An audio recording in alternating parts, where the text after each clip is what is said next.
Hi, Water Signs, Cancer, Pisces, and Scorpio. Welcome po sa ating channel at ito yung weekly Kabay Tarot reading for September 24 to 30.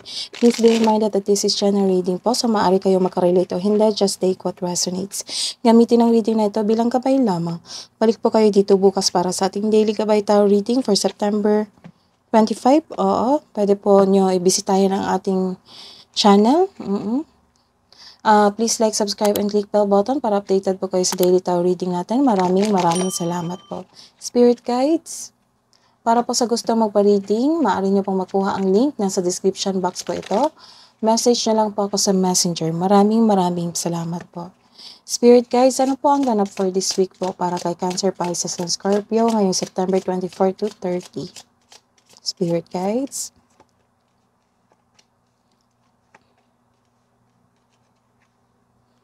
Nagkaroon dito ng self-care. Nagkaroon kayo ng panahon sa inyong sarili. Nagkaroon kayo ng isang, nag-iisip kayo, nagkaroon kayo ng isang ambition sa isang buhay, deception. Nagkaroon din kayo ng isang connection sa inyong sarili. Nagkaroon kayo ng growth, self-growth.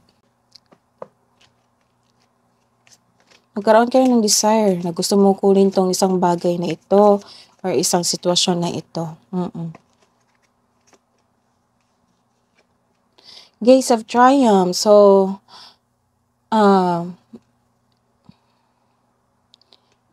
Gates of Triumph. Success expands in your life. So, sa mga may struggle ngayon, patungo na ba kayo sa isang successful na ganap?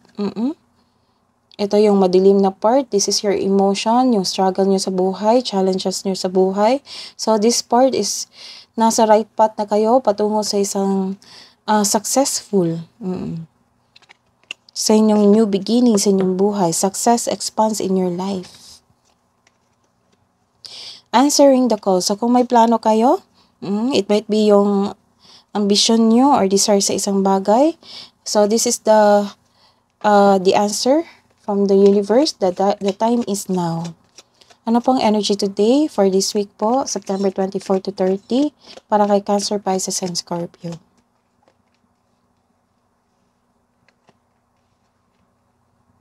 So, this is awakening. Nagkaroon ng awakening dito, nagkaroon ng purpose, acceptance sa isang tao, sa isang bagay, sa isang sitwasyon na nangyari na. May parating na paghahatol o may pagbubunyag at magsasorry sa iyo. This is also means as accept and release your past so you are able to enjoy the next phase of life. Surrender, accept, release, and forgive. So this card tells you na answering the call to action creates new opportunity. May inaantay ka na pera, may inaantay ka na result sa inyong mga gawain. This is kailangan talaga ng pasensya dito kasi may nagkaroon ng growth dito sa inaantay mo. Nagkaroon ng financial growth, so inaantay mo lang na ma-release ito yung pera. Malapit mo nang maabot ang yung goal sa buhay. So this is the confirmation na nagkaroon kayo ng desire and ambition. So nagkaroon talaga kayo ng goal sa buhay, malapit na itong maabot. The time is now. Parating na ang result sa inyong sipag at tiyaga. Naghihintay at malapit ka na mag-harvest. Naghihintay ka at malapit na mag-harvest. So, kailangan talaga ng pasensya dito. Para po sa career and money. Some of you, nagkaroon ng vacation leave for this week. Nag-rest kayo, nag-iisip, nagmamasid. Habang busy sa work field nyo, nag-take ka ng vacation leave kasi matagal na itong na-approve yung VL mo. Para pagbalik mo, handa ka namang lumaban sa isang pagsupok o laban sa inyong work field. So, you are decided to guard yourself na ayaw mo nang masaktan kahit ang tahimik mo, pero nag-observe ka sa surroundings mo, kinokontrol mo yung emotion mo. So, you are guarded. Some of you defensive din. Sa love and romance, spirit guides. Makaka-receive ka ng hindi magandang balita. Maka-encounter ka na immature na tao, ayaw binabalaan. Magkaroon ng frustration kasi walang progress sa iyong proyekto o goal mo sa buhay. So, don't be kasi meron dito may parating na biyaya. Dahil sa pag-aantay mo, nagkaroon ka ng pasensya.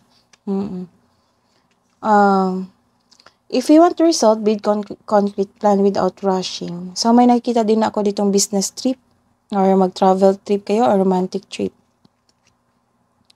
Let's see, hidden truth po. Anong iniisip niya? Anong iniisip mo?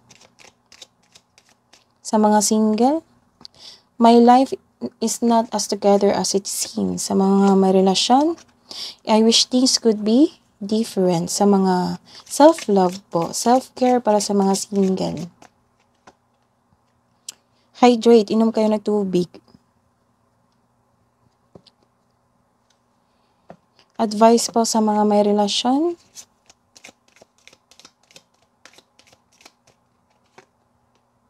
Cupid, love is in the air when Cupid's around. Love message po.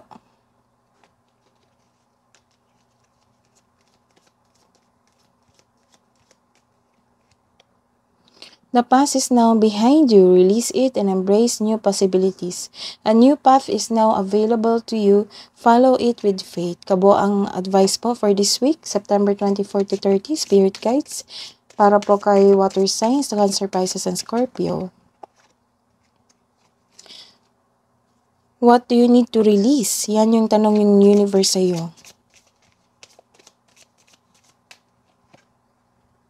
Message from Archangel Muriel. Trust your own wisdom. Have faith in your psychic impressions. That is your reading today for this week, water signs. Balik po kayo dito sa ating channel. Please like, subscribe, and click bell button for notification para po updated kayo sa daily tarot reading natin. Maraming salamat po.